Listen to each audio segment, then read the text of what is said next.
Hi Year 11s, this is the last video in our energy and matter PowerPoint, and we're also now at the fourth cycle, the phosphorus cycle. Just a bit of a recap.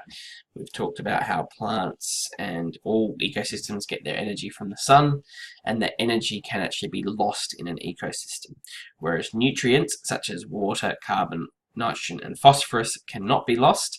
They can only be recycled through the ecosystem, but that humans can impact those ecosystems and prevent those resources from being recycled or from making more be recycled.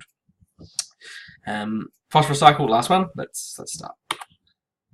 So, phosphate is very important. Even though when we compare it to other elements, we require much less, it's still very important to all living things. Why is it important? Because it's a critical component of nucleic acids, and as we've learnt before in semester 1, nucleic acids make up DNA and RNA. We also need it to make up ATP, ATP being the form in which energy is used in our bodies, so ATP allows us to actually have energy. We also have human interference with phosphorus cycles, such as runoff from fertilizers and sewage, etc.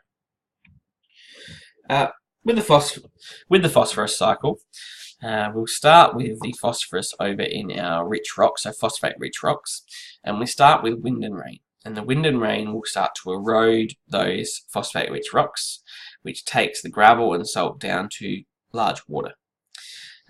Those rocks will come silt, and then geological uplift will push those back up to the mountains, where phosphate will build up in those rocks again.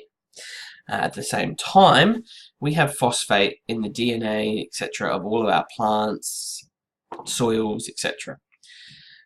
Animals then eat those plants, taking the phosphorus from those plants. Those animals will then eventually die and decay, and decompose will break down those dead animals, dead plants, and return the phosphorus to the soil.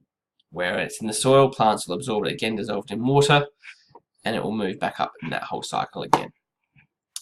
Now, in that same time, some of that phosphorus that's in the soil can leach through the soil and through the soil into the water bodies, where it will be taken up into rocks and go through that cycle. At the same time, we're using phosphates in farming all the time, and those phosphates are being washed off into the water, increasing the amount of phosphorus in this cycle here.